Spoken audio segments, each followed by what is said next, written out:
Hello, beautiful, amazing, fantastic, wonderful world, and you, just as amazing, wondrous, sublime individual. Today, I would like to speak about representing the right thing, or representing love. When you are a representative of love and spiritual work, dignity and integrity and so on, that is what we will have to practice and, immerse ourselves with every day. To have aspirations to become a more sophisticated and elegant human being, and to inspire others to do the same by following that as examples. And by you representing love, understanding, compassion, expansion, inclusion, the heart, and illuminate your otherwise reality of everyday life with that love. You infuse the whole reality with love and structure, more or less. It is a conscious love in willful choice, more or less. It is all about choosing it and representing it through everyday deeds and everyday emotions and what you immerse your thoughts in.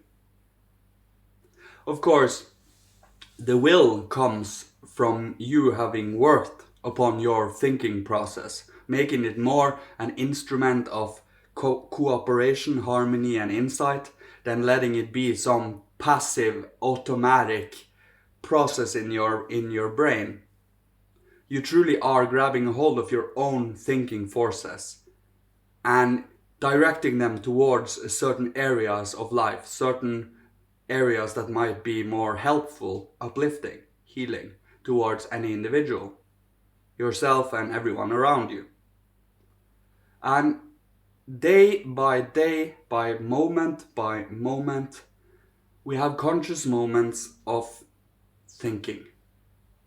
Thinking is the one faculty we are fully conscious in if we actually are unfolding our thinking abilities. Our feeling is more dreamlike. It feels more dreamy. It is more sensations than it is pictures. So, by, immersing yourself in your own emotions, getting to know them, getting to become acquainted with them, sitting in them, knowing who you are, you become more, and it becomes less and less dreamlike and more of, guidance. It becomes a guidance system, a compass where you follow the heart and your mind is, the balancer and the rationale in all of this, so you don't, end up doing something insanely dumb in your heart-filled moments. This one is the temperance. It, of course, your mind alone should not be the leader, obviously, because your head is in constant state of dying. Think about this for a moment.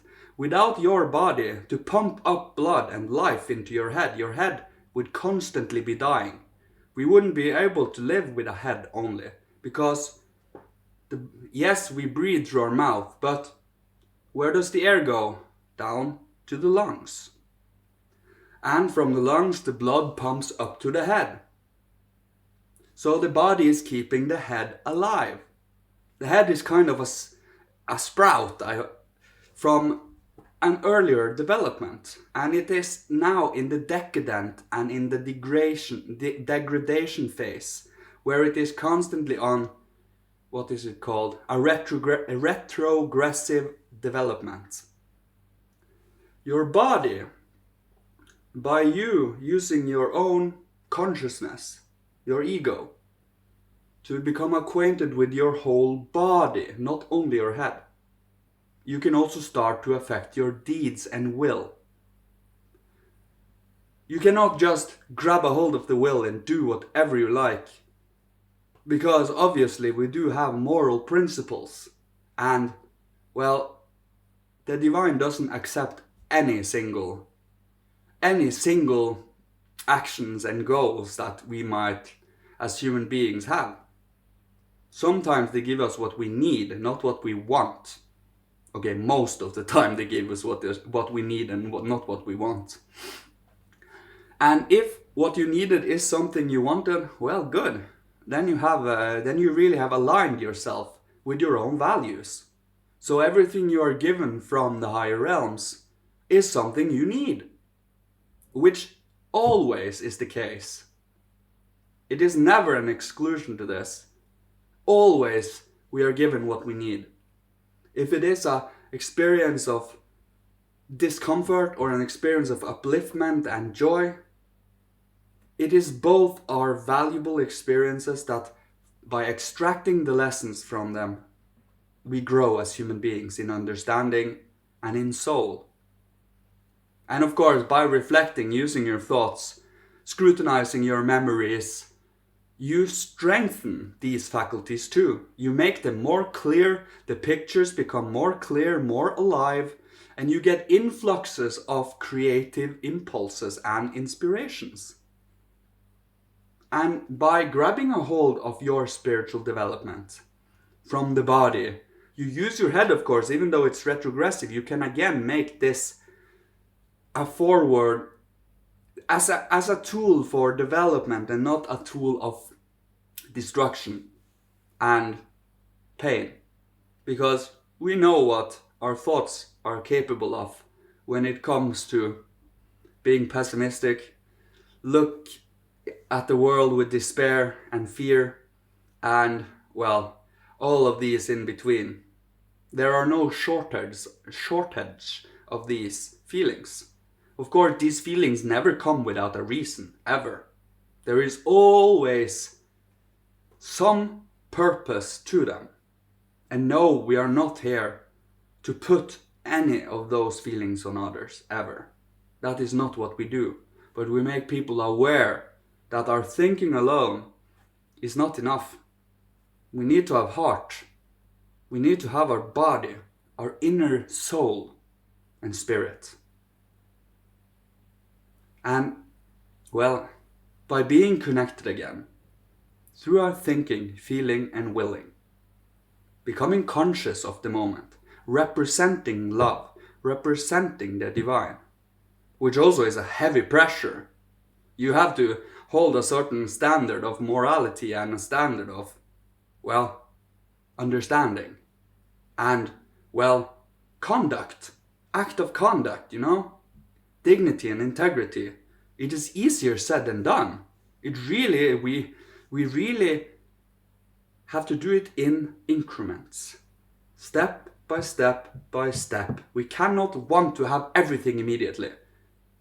We will end up ignoring and passing by certain details and certain thorough lessons that we should have gone through by being conscious, aware, and in the moment to absorb, to observe, to feel, to sense, to sit awake, to not sleep to not truly be somnambulistic through the whole day, but actually being conscious, remembering through the whole day what you're doing, so that you can reflect back on it, see what can we do better, what actions was good, it is seriously about sculpting. It is the best way of describing it. You sculpt your own being based on your inner being and your behaviors and observing yourself, and you are extra strict with yourself.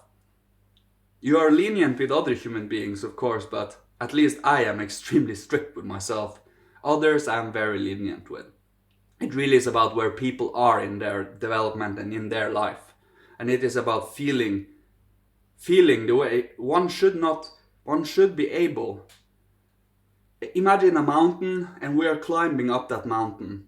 Personally, I like to stay on the middle of this mountain and not too high, because when I'm in the middle, I can see upwards and have a full insight upwards, and I can see details downwards. And I can go back to help others if I have to. I can go up and down that mountain anytime, anywhere. That is what I aspire. to do, so that I can feel and be flexible in any situation. And I promise you, the middle of the mountain is the best place to be, because you have both divine inspiration and physical details. You do not lose physical details in the whole, and you do not lose the whole in the individual and in the detail. You have them both at the same time as reality. That is super important, because we are a whole humanity, but we are also individuals. And we do not neglect one for the other, or the other for the other, or for one for the other, or the other for one. We always do this for all of mankind by cultivating faculties and abilities and inner soul strength that can be shared with others, that can truly, be bestowed upon others so they can grow for themselves. Being an initiator, in a sense. That's the best word for it. Of course, having been doing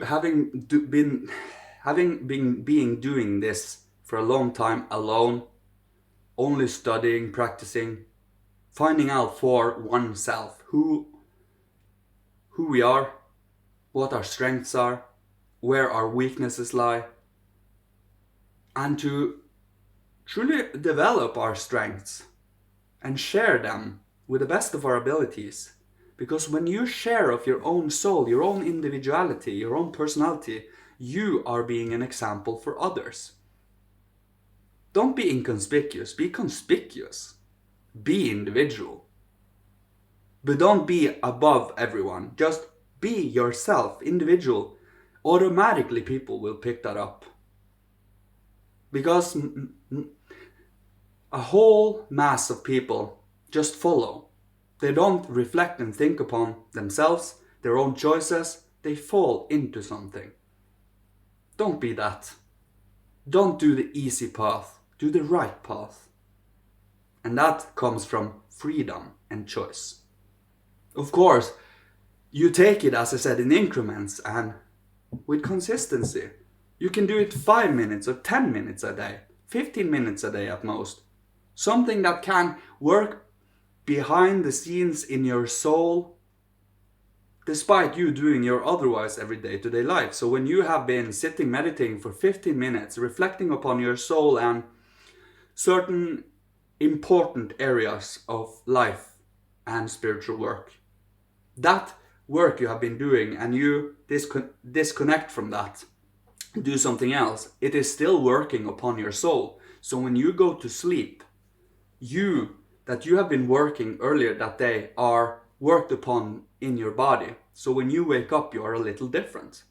And that is also what sleep does. It brings an interruption to our steady consciousness, so that we can know ourselves. If we had been constantly conscious, we wouldn't have had self-awareness. Now that is the beautiful thing. But I digress. It really is about working upon one's own inner being and sharing what you do at the best of our abilities, of course. We only, of course, share what works for us, and you will have to pick up what works for you.